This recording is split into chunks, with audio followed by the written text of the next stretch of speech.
સંખેડાના ગોજપુર પાસે hit and run crane ચાલકે અડફેટે લેતા વૃદ્ધાનું કરુણ મોત, બેને સામાન્ય ઈજાઓ. સંખેડા તાલુકાના ગોજપુર ગામ નજીક બપોરના સમયે એક હિટ એન્ડ રનની ગંભીર ઘટના બની હતી. વિદ્યાનગર ખાતે રહેતા દક્ષાબેન માછી, તેમના ફોઈ સાસુ ઇન્દુબેન માછી અને ભત્રીજો બ્રિજેશ મોટરસાયકલ લઈને સિહોદરા ગામે સામાજિક પ્રસંગ પૂરો કરી પરત ફરી રહ્યા હતા. બપોરના આશરે 2 થી 2:30 વાગ્યાના અરસામાં ગોજપુર ગામ પાસે ઇન્દુબેનને વોશરૂમ માટે જવું હોવાથી તેમણે મોટરસાયકલ રોડની સાઈડમાં ઊભી રાખી હતી. ત્રણેય વ્યક્તિઓ રોડની સાઈડમાં ઊભા હતા. તે દરમિયાન અચાનક પૂર ઝડપે આવી રહેલી એક પીળા કલરની ક્રેનના ચાલકે ગફલતભરી રીતે વાહન હંકારી ત્રણેયને ટક્કર મારી હતી.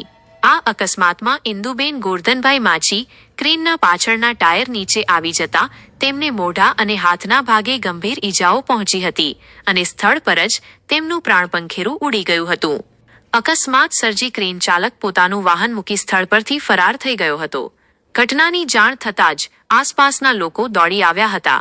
અકસ્માતમાં દક્ષાબેનને જમણા પગે અને બ્રિજેશને શરીરે નાની મોટી ઈજાઓ થઈ હતી. સંખેડા પોલીસે આ મામલે ક્રેન ચાલક વિરુદ્ધ ગુનો નોંધી કાયદેસરની તપાસ હાથ ધરી છે અને મૃતકની લાશને પીએમ અર્થે સંખેડા સરકારી દવાખાને ખસેડવામાં આવી હતી.